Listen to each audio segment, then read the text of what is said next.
تمام تر حمد و ثنا بزرگی، برتری، کبریائی، یکتائی اللہ وحدہ لا شریک کے لیے ہے۔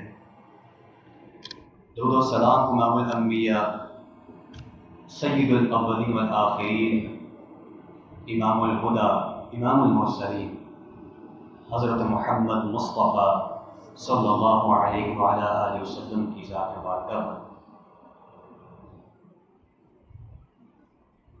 معزز سامعین، اللہ تبارک و تعالی نے اس امت پر بے حد و حساب احسانات کیے ہیں، اور ویسے بھی بحیثیت ایک انسان ہم اللہ تعالیٰ کے احسانات کے بوجھ تلے دبے ہوئے۔ اللہ تعالیٰ قرآن پاک میں فرماتے ہیں وَإِن تَعُدُّوا نِعْمَةَ اللَّهِ لَا تُحْصُوهَا، اور اگر تم سارے کے سارے مل کر اللہ کی نعمتوں کو شمار کرنا چاہو، گننا چاہو، تم سارے مل کر اللہ کی نعمتوں کو شمار نہیں کر سکتے۔ اللہ کی نعمتیں شمار کرنے سے کہیں زیادہ ہیں، گنتی ختم ہو جاتی ہے لیکن اللہ کی نعمتیں ختم نہیں ہو سکتی۔ اور اس امت پر جو اللہ نے بہت زیادہ احسانات کیے، ان میں سے ایک بہت بڑا احسان رسول اللہ صلی اللہ علیہ وسلم کا اس امت میں رسول بنا کر بھیجنا، اور پھر دوسرا بڑا احسان قرآن پاک کو اس امت کے لیے کتاب ہدایت بنانا۔ یہ بہت بڑا احسان۔ اس سے پہلے امتوں پر کتابیں اترتی رہی ہیں، انجیل اتری ہے، زبور اتری ہے، اور اسی طرح تورات نازل ہوئی ہے، حضرت ابراہیم کے صحیفے نازل ہوئے ہیں، لیکن جتنی بھی کتابیں آئی ہیں وہ ساری کی ساری کتابیں اپنے اپنے وقت کے لیے تھیں، اپنی اپنی امتوں کے لیے تھیں، اور پھر ان کتابوں کے اندر تحریف کر دی گئی، ان کتابوں کے اندر رد و بدل کر دیا گیا۔ آج دنیا کے اندر سینکڑوں اناجیل موجود ہیں، 20 تورات موجود ہیں، اور حضرت داؤد کا جو ان کی کتاب تھی زبور، اس کا تو کوئی نام و نشان نہیں ہے۔ اللہ کا اس امت پر اتنا احسان ہے کہ قرآن پاک کو 1400 سال ہو چکے ہیں۔ اللہ کا فضل ہے، یا اللہ تیرا کتنا ہی شکر ادا کریں کہ اس قرآن پاک میں 1400 سال گزرنے کے بعد بھی ایک حرف کیا، ایک نقطہ کیا، ایک شبد کیا، ایک مد کیا، ایک ذرے کے برابر بھی تبدیلی کوئی لا نہیں سکا ہے، نہ کوئی لا سکے گا۔ قیامت تک اس کے اندر کوئی تبدیلی نہیں آ سکتی۔ اس کی وجہ اللہ تعالیٰ نے اس کتاب کو تمام جہانوں کے لیے ہدایت کا باعث بنایا، اور اس کتاب کو قیامت تک کے لیے ہدایت کا باعث بنایا۔ اس کے بعد اب کوئی کتاب نہیں آ سکتی۔ اِنَّا نَحْنُ نَزَّلْنَا الذِّكْرَ وَإِنَّا لَهُ لَحَافِظُونَ، بے شک ہم نے ہی اس ذکر کو نازل کیا، قرآن پاک کو نازل کیا، اور ہم ہی اس کی حفاظت کرنے والے ہیں۔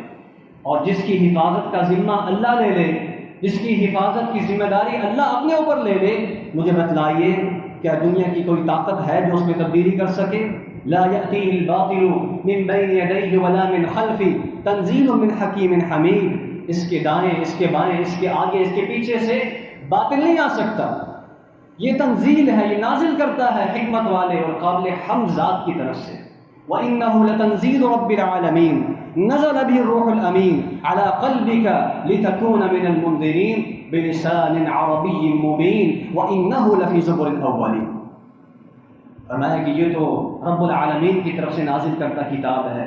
اِنَّا أَنزَلْنَاهُ فِي لَيْلَةٍ مُبَارَكَةٍ وَهَذَا كِتَابٌ أَنزَلْنَاهُ۔ اللہ تعالیٰ بار بار اپنی طرف اس کی نسبت کر رہے ہیں، ہم نے اتارا، ہم نے اتارا، ہم نے نازل کیا، ہم نے اس کو قرآن بنایا، ہم نے اس کو ٹکڑوں ٹکڑوں میں اتارا، ہم نے اس کو لیلۃ القدر کی رات میں اتارا، ہم نے اس کو رمضان کے مہینے میں اتارا۔ جس کے بارے میں اللہ تعالیٰ اتنے فخر کے ساتھ اور اتنے زبردست قسم کے احساس کے ساتھ یہ بات بیان کر رہے ہیں کہ میں اس کو اتارنے والا ہوں، ہم اتارنے والے ہیں، اور ہم ہی اس کی حفاظت کرنے والے ہیں۔ اللہ کی قسم ہے، قیامت کی صبح طلوع ہو جائے گی، اس کتاب کے ایک حرف کے اندر بھی کوئی مائی کا لال ایسا پیدا نہیں ہوا جو ایک تبدیلی لا سکے۔ اور بڑی کوششیں کی گئی، لوگوں نے بڑی محنتیں کی ہیں، کہیں قرآن جلائے گئے، کہیں قرآن کے مطبع خانوں کو ختم کیا گیا، کہیں حفاظ کرام کو جلایا گیا، حفاظ کرام کو قتل کیا گیا، لیکن اس امت نے جتنا تعلق اس قرآن کے ساتھ ثابت کیا ہے ایسا کسی امت نے اپنے کتاب کے ساتھ تعلق قائم نہیں کیا ہے۔ آج ان کو تکلیف اس بات کی ہے، عید الاضحیٰ کے دن جو مسلمانوں کی عید کا دن ہے، مسلمانوں کی خوشی کا دن ہے، مسلمان اس دن خوشی منا رہے ہوتے ہیں، اس دن ہمارے دلوں پر خنجر چلائے گئے، اس دن ہمارے سینے پر تیر چلائے گئے، اور کیا کیا گیا؟ مسلمانوں کی عید کے اجتماع کے موقع پر سویڈن کے اندر ایک بدبخت اٹھا، ایک شقی القلب انسان اٹھا جس کی آخرت جس کی دنیا برباد ہو چکی ہے۔ اس شخص نے کیا کیا؟ قرآن پاک کو آگ لگا۔ اس کا تو جو تھا وہ تھا، ہمیں دکھ اس کے فعل کا اتنا نہیں ہے کیونکہ اس نے تو اپنی بدبختی کا اظہار کیا، دکھ ہمیں سویڈن کی حکومت کے رویے کے اوپر ہوا ہے کہ انہوں نے کیا کہا؟ وہ کہنے لگے یہ تو انفرادی معاملہ ہے، یہ تو ہر فرد کا انفرادی معاملہ ہے، اگر اس نے انفرادی حیثیت میں یہ کام کیا ہے تو ہم اس سے کچھ نہیں کہہ سکتے۔ انا للہ و انا الیہ راجعون۔ ہم ان سے پوچھتے ہیں اگر آپ کے پرچم کو کوئی جلائے، سویڈن کے اندر اگر آپ کے پرچم کو کوئی آگ لگائے تو کیا آپ اسے کہیں گے کہ یہ انفرادی معاملہ ہے؟ یہ فریڈم آف ایکسپریشن ہے، یہ آزادی اظہار رائے ہے؟ نہیں، آپ اس وقت اس کو پکڑ لیں گے، آپ کا قانون حرکت میں آ جائے گا، آپ کے دستور کو، اس کی کتاب کو کوئی اٹھا کر سویڈن کے کسی چوک میں کسی علاقے کے اندر بازار میں آگ لگائے، کیا آپ اس کو چھوڑ دیں گے؟ آپ کے لیے ہو سکتا ہے قرآن پاک کی کوئی حیثیت نہ ہو، لیکن ہم اس قرآن پر ایمان لا چکے ہیں، ہم اس قرآن پر ایمان لا چکے ہیں، ہماری اس کے ساتھ محبت اپنی جانوں سے بڑھ کر ہے، ہماری اس کے ساتھ محبت اپنے مالوں سے بڑھ کر ہے، اپنے والدین سے بڑھ کر ہے۔ آپ ہمارے ایمان کو آزماتے ہیں، ہم آپ کو بتا دینا چاہتے ہیں آپ کبھی بھی قرآن کی محبت کو ہمارے دلوں سے نہیں نکال سکتے۔ تم نے اس سے پہلے بہت حرکتیں کی ہیں اس طرح کی۔ گوانتانامو بے کے اندر ایک امریکی جنرل نے کیا کیا؟ قرآن پاک کو باتھ روم کے اندر بطور ٹوائلٹ پیپر استعمال کیا۔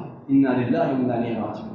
پورا قرآن پاک فلش کے اندر بہا دیا گیا، اور کتنوں ہی نے اس کو آگ لگایا، اور کتنے ہی مقامات پر جہاں پر ان کے فیشن لیکس ہوتے ہیں وہاں پر عورتوں کو برہنہ عورتوں کو قرآن پاک کی لباس پہنا کر اور ان کو وہاں پر ان کی کیٹ واک کروائی گئی۔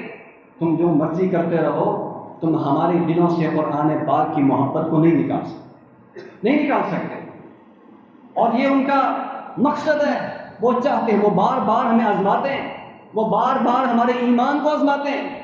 برطانوی وزیر اعظم جس کا نام گلیڈ سٹون تھا، اس نے اپنی پارلیمنٹ میں خطاب کرتے ہوئے کہا تم مسلمانوں کو اس وقت تک مغلوب نہیں کر سکتے، مسلمانوں کو تم اس وقت تک زیر نہیں کر سکتے جب تک تم ان کا تعلق ان کی کتاب ان کے قرآن سے ختم نہ کرو۔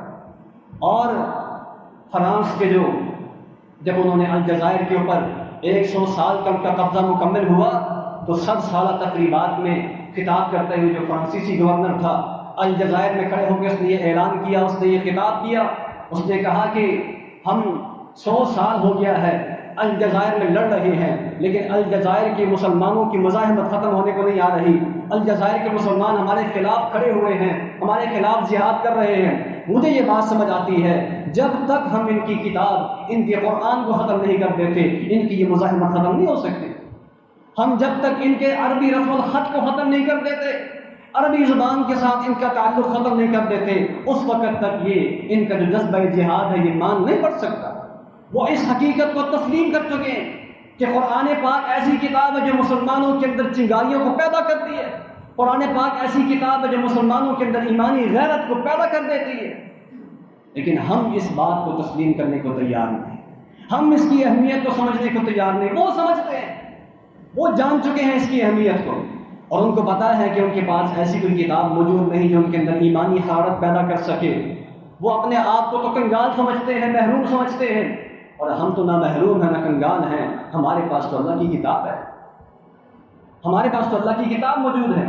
اس لیے سامعین محترم یاد رکھ لیجیے یہ اللہ کی بہت بڑی نعمت ہے، یہ اللہ کی بہت بڑی نعمت، اور اس طرح کے واقعات کے بعد ہمارا قرآن پاک کے ساتھ تعلق اور بڑھ جانا چاہیے، بجائے اس کے کہ ہم نعرے لگائیں، بجائے اس کے کہ ہم شور شرابہ کریں، بجائے اس کے کہ ہم اپنی سڑکیں بلاک کریں، بجائے اس کے کہ ہم اور کوئی کام کریں، ہمارا قرآن پر عمل بڑھ جانا چاہیے، ہمارا قرآن کے ساتھ تعلق اور بڑھ جانا چاہیے، تاکہ ان کی دل اور جلیں، ان کو اور تکلیف پہنچے کہ جس کی ہم توہین کر رہے ہیں مسلمان اس سے دور نہیں جا رہے بلکہ مسلمان اس سے اور چمٹ رہے۔ آج عالم کفر کے اندر، یورپ اور امریکہ کے اندر، کینیڈا کے اندر اسلام جس تیزی کے ساتھ پھیل رہا ہے، ان کو اسی بات سے خطرہ ہے کہ اگر اسی طرح اسلام پھیلتا چلا گیا، عیسائیت تو ویسے ختم ہو چکی ہے، یہودیت کا نام و نشان مٹ رہا ہے، اسلام اگر اسی تیزی سے پھیلتا چلا گیا تو ہو سکتا ہے آج سے 50-60 سال کے بعد یورپ کے کتنے ہی ملک مسلمان ہونے کا اعلان کریں۔ ان کو اس بات سے خطرہ ہے۔ وہ اسلام کو مٹانے کے لیے یہاں پر آئے تھے، انہوں نے عراق میں بمباری کی، افغانستان کو تہو بالا کر دیا، برما کے مسلمانوں پر کیا ان کے ساتھ خون کی ہولی کھیلی گئی، ہمارے وزیرستان کے مسلمانوں کو مارا گیا، کس کس جگہ پہ انہوں نے ظلم نہیں کیا۔ اسلام کو مٹانے وہ یہاں پر آئے تھے، اللہ نے اسلام کو وہاں پہ زندہ کر دیا، اللہ نے وہاں پر اسلام کو زندہ کیا، ان کے ایوانوں میں اسلام کو زندہ کیا، ان کے گلی محلوں میں اسلام کو زندہ کر دیا۔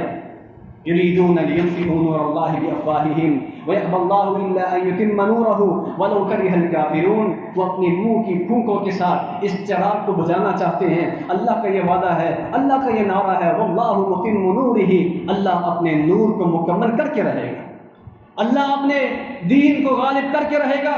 اور رسول اللہ صلی اللہ علیہ وسلم کا یہ فرمان یاد کر لیجئے، آپ نے فرمایا تھا ما من بیت مدر ولا جزر، کوئی بھی اس زمین کے اوپر کوئی بھی گھر ہے، چاہے وہ کچا ہے، چاہے وہ پکا ہے، چاہے کسی بیابان میں ہے، چاہے کسی جنگل میں ہے، کسی پہاڑی کے اوپر ہے، کسی شہر میں ہے، کسی وادی میں ہے، ہر گھر تک دین اسلام کی دعوت پہنچے گا، ہر گھر تک دین اسلام کا میرا دین پہنچے گا۔ بعز عزیز او بذل ذلیل، فرمایا کہ یا تو عزت دار کی عزت کے ساتھ اسلام اس کے گھر تک پہنچ جائے گا، یا ذلیل کو ذلیل کر کے اسلام اس کے گھر تک پہنچ جائے گا۔ یعنی بعض لوگ عزت کے ساتھ اسلام کو قبول کریں گے اور بعض لوگ ذلیل ہو کر اسلام کو قبول کریں گے۔ اس لیے سامعین محترم، ہمیں اس دولت کی قدر ہونی چاہیے۔ وہ تو جو ہیں وہ ہیں، انہوں نے جو کیا سو کیا، ہمیں شکوہ اپنے آپ سے ہے، ہمیں شکوہ اپنے آپ سے ہے، ہمیں شکوہ آپ سے ہے، ہمیں شکوہ اپنے مسلمانوں سے ہے کہ ہمارا قرآن کے ساتھ تعلق کتنا موجود ہے۔ ایمان سے بتلائیے، جب سے رمضان گزرا ہے کس نے قرآن کھولا ہے؟ کتنے مسلمان ہیں، کتنے مسلمان ہونے کے دعوے دار ہیں جنہوں نے اس قرآن پاک کو رمضان کی آخری رات کے بعد آج تک کھولا ہے؟ کتنے؟ اس وقت اگر 300-400 لوگ یہاں بیٹھے ہیں تو ان میں سے شاید 5-6 لوگ، 10-12 لوگ یا 50-60 لوگ، جبکہ ہونا تو یہ چاہیے۔ ہر مسلمان کی رات اس وقت تک نہیں شروع ہونی چاہیے، اس کا بستر پہ جانا حرام ہو جانا چاہیے جب تک وہ قرآن پاک کو اس میں سے کچھ نہ کچھ آیات کو پڑھ نہ لے۔ ہم نے قرآن پاک کو بند کیا رمضان کے بعد، اب اگلے رمضان کا انتظار ہے کہ رمضان آئے گا تو اس کے بعد ہم قرآن پاک کو پڑھیں گے۔ سامعین محترم، یاد رکھ لیجئے، یہ ہمارا جو تغافل ہے، یہ طرز تغافل جو ہمارا ہے، غفلت کا جو ہمارا انداز ہے، اللہ تعالیٰ اس کی وجہ سے اپنے فیصلوں کو بدل دیتا ہے۔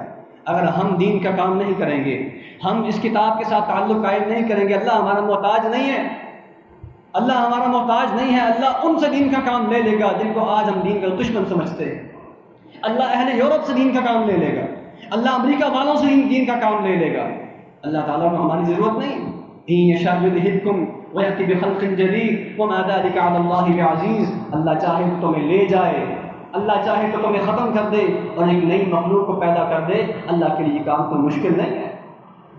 اس لیے اللہ ہمارا محتاج نہیں، ہمیں خود ضرورت ہے اپنے ایمان کو بچانے کے لیے، اپنی نسلوں کو بچانے کے لیے، اپنے معاشرے کو بچانے کے لیے کہ ہم اس قرآن کے ساتھ تعلق قائم کریں۔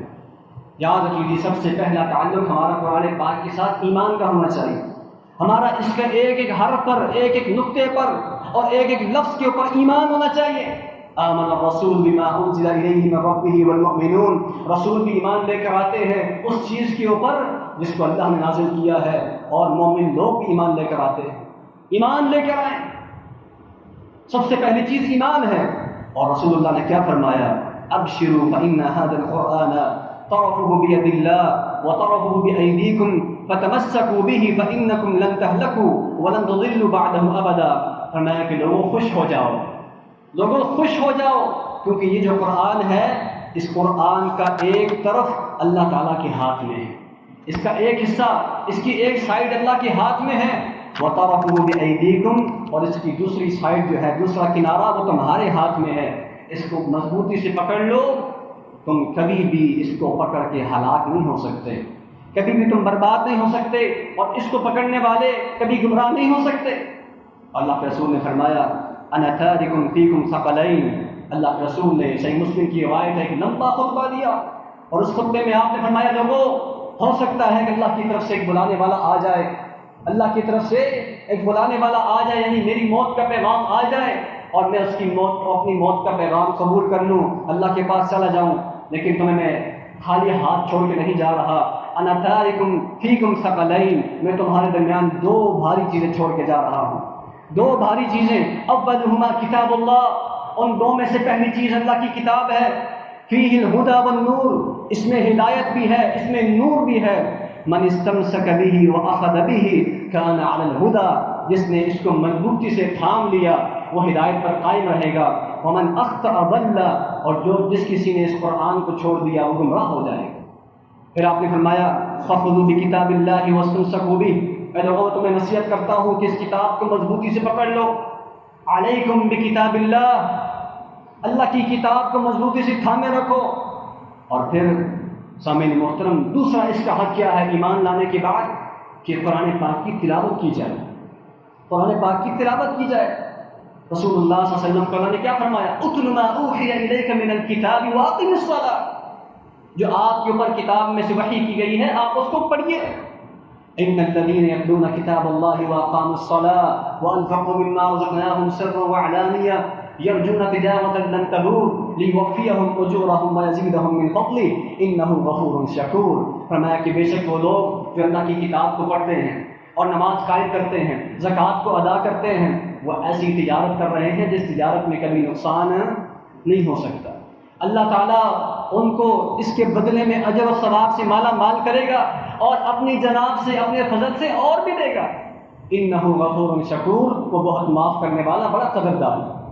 تو اللہ کی کتاب کی تلاوت، اس کے حروف کو پڑھنا، اس کے الفاظ کو پڑھنا، رسول اللہ نے کیا فرمایا، اقرأوا القرآن فإنه يأتي يوم القيامة شفيعا لأصحابه، لوگوں قرآن پاک کو پڑھو، قرآن پاک کی قرأت کیا کرو، کیونکہ یہ کل قیامت کے دن اپنے پڑھنے والوں کے لیے شافع بن کے آئے، سفارشی بن کے آئے گا۔ اور قرآن کے بارے میں اللہ کے رسول نے کیا فرمایا، القرآن شافع مشفع، قرآن سفارش کرنے والا ہے، اور ایسا سفارش کرنے والا ہے جس کی سفارش اللہ کے ہاں قبول کی جائے۔ دنیا کے اندر ذرا سا مسئلہ بن جائے، میں سفارشی ڈھونڈتا ہوں، عدالت کے اندر، تھانے کے اندر، کچہری کے اندر، اے سی آفس کے اندر، ڈی سی آفس کے اندر کوئی سفارشی مل جائے میرا کام کر دے، اور اللہ کی عدالت میں کوئی سفارشی نہیں چاہیے، میدان محشر میں ہمیں کوئی سفارشی نہیں چاہیے۔ ہم اتنے بے پرواہ، اتنے ہم نیک ہو چکے ہیں، اتنے ہمارے اعمال زیادہ ہو چکے ہیں کہ ہمیں قرآن کی ضرورت ہے۔ اقرأوا القرآن فإنه يأتي يوم القيامة شفيعا لأصحابه، قرآن پاک کو پڑھو، یہ اپنے پڑھنے والے کو تنہا نہیں چھوڑے گا، پڑھنے والے کو تنہا، اور خاص طور پر جو قاری قرآن ہے، جو حافظ قرآن ہے، اس کے بارے میں کیا فرمایا، اللہ تعالیٰ اس سے کہے گا اقرأ ورتقی ورتل کما کنت ترتل فی الدنیا، اے قاری قرآن، اے حافظ قرآن، اس قرآن کو پڑھتا جا اور جنت کی سیڑھیاں، جنت کی منزلیں چڑھتا چلا جا۔ اللہ اکبر کبیرہ۔ اپنے بچوں کو حافظ بنائیے، اگر آپ سے یہ اعزاز رہ گیا ہے اپنے بچوں کو اس کام پہ لگائیے، یہ بہت بڑی سرمایہ کاری ہے، بہت بڑی اور بہترین اور منافع بخش سرمایہ کاری ہے۔ دنیا کے ہر کاروبار میں نقصان ہو سکتا ہے، فائدہ بھی ہو سکتا ہے، یہ واحد ایسا کاروبار ہے، یہ واحد ایسی سرمایہ کاری ہے جس میں فائدہ ہی فائدہ ہے، نقصان نہیں۔ اللہ کے رسول نے کیا فرمایا، الماہر بالقرآن مع السفرۃ الکرام البررہ، جو قرآن پاک کی مہارت حاصل کرنے والا ہے، وہ معزز، نیکوکار اور لکھنے والے فرشتوں کے ساتھ اللہ اس کو کھڑا کرے گا کل قیامت کے۔ اور وہ شخص جو قرآن پاک کو پڑھتا ہے، کوشش کرتا ہے قرآن پاک کو پڑھنے کی، لیکن اس کی زبان میں اٹکن ہے، مشکل سے پڑھتا ہے، فرمایا کہ اللہ تعالیٰ اس کو ایک نہیں بلکہ دوہرا اجر اس کو عطا فرماتے ہیں۔ اس لیے یہ پڑھنے والا محروم نہیں ہو سکتا۔ اللہ کے رسول نے کیا فرمایا، من قرأ حرفا من کتاب اللہ فلہ بہ حسنۃ والحسنۃ بعشر امثالها، جس نے قرآن پاک کا ایک حرف پڑھ لیا، ایک حرف، تو اس کے لیے کیا ہے، اس کو ایک نیکی ملے گی، اور ایک نیکی 10 نیکیوں کے برابر ہے، یعنی ہر حرف کے بدلے میں 10 نیکیاں ملیں گی۔ فرمایا کہ لا اقول الف لام میم حرف ولكن الف حرف ولام حرف ومیم حرف، میں یہ نہیں کہتا کہ الف لام میم یہ پورا ملا کے ایک حرف ہے، بلکہ الف علیحدہ حرف ہے، لام علیحدہ حرف ہے، میم علیحدہ حرف ہے۔ 3 حروف پڑھنے پر 30 نیکیاں آپ کے نامہ اعمال میں لکھ دی جاتی ہیں۔ اس سے بڑی کوئی سرمایہ کاری ہے اور اس سے بڑی کوئی فائدے کا سودا ہے؟ سورہ فاتحہ کے اندر 143 حروف ہیں، اور اگر آپ 143 سورہ فاتحہ پڑھ دیتے ہیں تو 143 کو ملٹیپلائی کریں 10 کے ساتھ 1430، یہ آپ کے الفاظ بنتے ہیں، 1430 نیکیاں بن جاتی ہیں۔ اور قرآن پاک کے اندر جو پورا قرآن ہے اس کے حروف کی تعداد 3,23,671 ہے۔ جس نے پورا قرآن پڑھا، چاہے اس نے مہینے میں پڑھا، 2 مہینوں میں پڑھا، جیسے بھی پڑھا، 3,23,671 حروف ہیں۔ اس کو ملٹیپلائی کریں 10 کے ساتھ کہاں پہنچ جاتا ہے۔ اور آپ کو پتہ ہے قیامت کے دن ایک ایک نیکی کے لیے باپ بیٹے کے پاس جائے گا، بیٹا باپ کے پاس جائے گا، بھائی بھائی کے پاس جائے گا۔ یہ جو قرآن پاک کے الفاظ ہیں سورہ عبسہ کے اندر، یوم یفر المرء من اخیہ وامہ وابیہ وصاحبتہ وبنیہ لکل امرئ منہم یومئذ شأن یغنیہ، یہ الفاظ کس کے بارے میں ہیں؟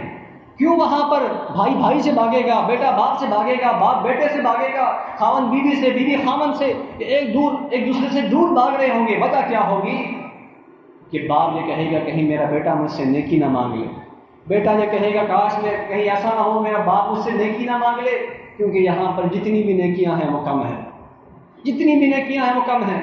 من بطأ به عمله لم يسرع به نسبه، فرمایا کہ جس کے عمل کم ہوا اس کا حسب نسب اسے کام نہیں آئے گا۔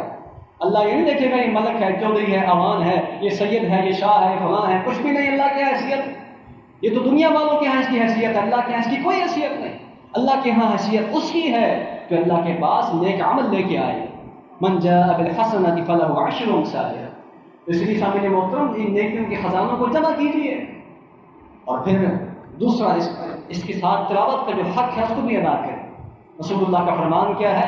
زینوا القرآن باصواتکم، قرآن پاک کو اپنی آوازوں کے ساتھ مزین کرو۔ فإن الصوت الحسن یزید القرآن حسنا، کیونکہ خوبصورت آواز میں پڑھا جانے والا قرآن یہ قرآن کی خوبصورتی کو اور بڑھا دیتا ہے۔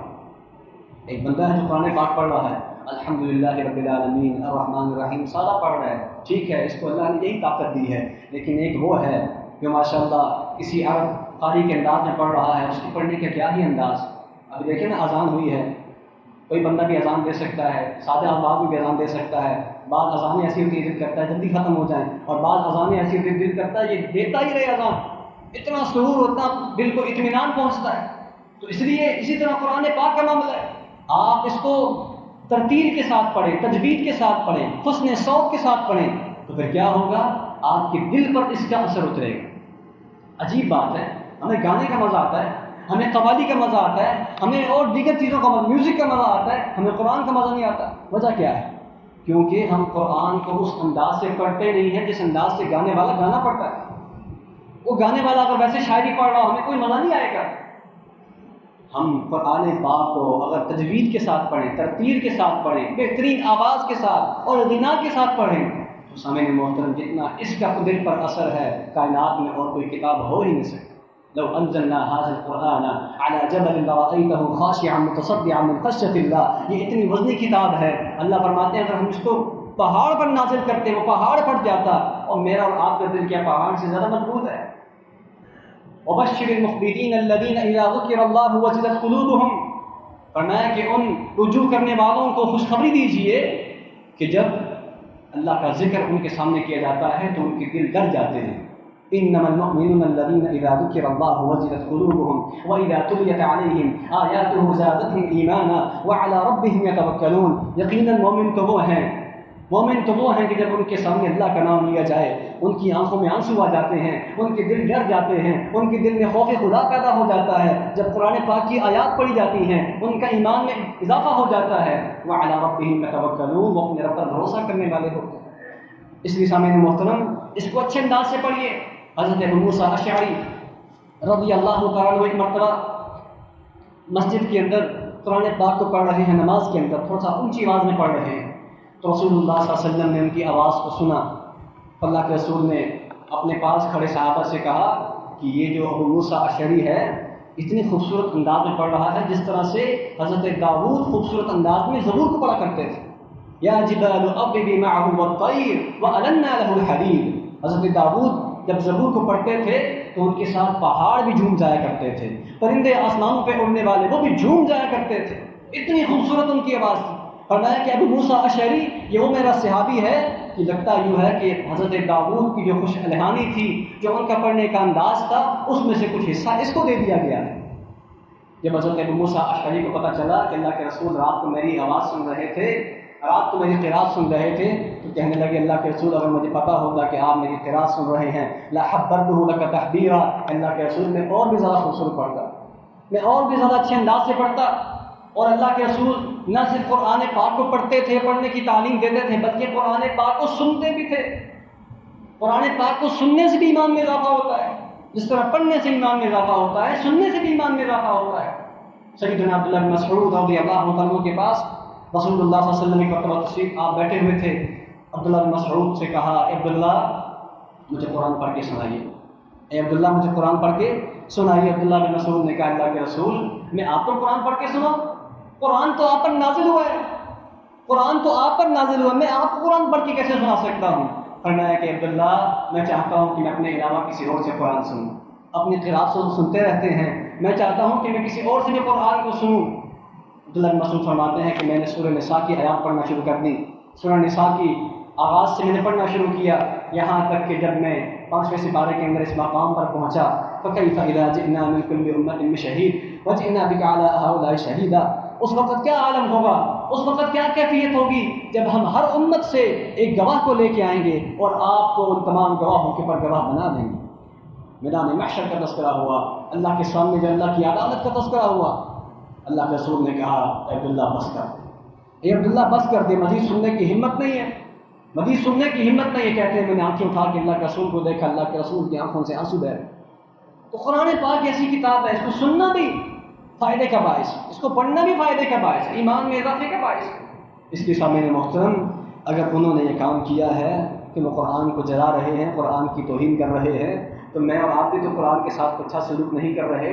ہم نے بھی قرآن کو سب سے اوپر والی الماری میں رکھ دیا ہے اور صرف قرآن خانیوں کے لیے رکھ دیا ہے, یا بچیوں کو نیچے سے گزارنے کے لیے رکھ دیا ہے, یا کسی کی موت نکلتے وقت پڑھنے کے لیے رکھ دیا ہے. یہ قرآن تو زندوں کے لیے آیا تھا, ہم نے مردوں کے لیے بنا دیا.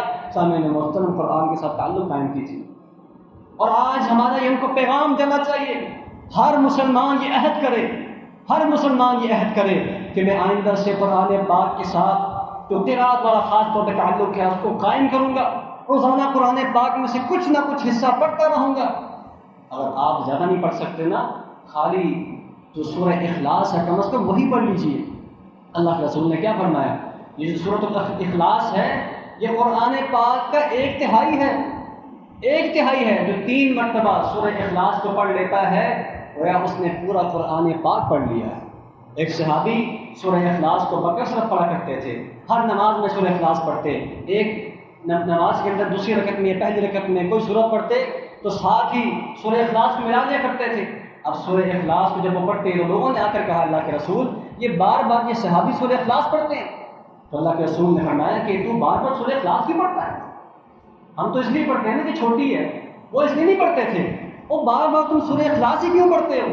تو کہنے لگے اللہ کے رسول میں اس سورت سے محبت کرتا ہوں, اس سورت کے اندر مضمون اتنا پیارا ہے, میرے اللہ کی توحید کا اتنا زبردست نعرہ موجود ہے, پیغام موجود ہے کہ اللہ کے رسول مجھے اس سورت سے پیار ہو گیا ہے. اللہ کے رسول نے کیا فرمایا, حبک ایہا ادخلک الجنہ, تیری اس سورت کے ساتھ محبت تجھے جنت میں داخل کر دے گی. یہ سورت ہی تجھے جنت داخل کرنے کے لیے کافی ہے. تو کم از کم سورہ اخلاص پڑھ لیجئے, کچھ پڑھ لیجئے, روزانہ کی بنیاد پر اپنی زندگی میں اس چیز کو شامل کر لیجئے.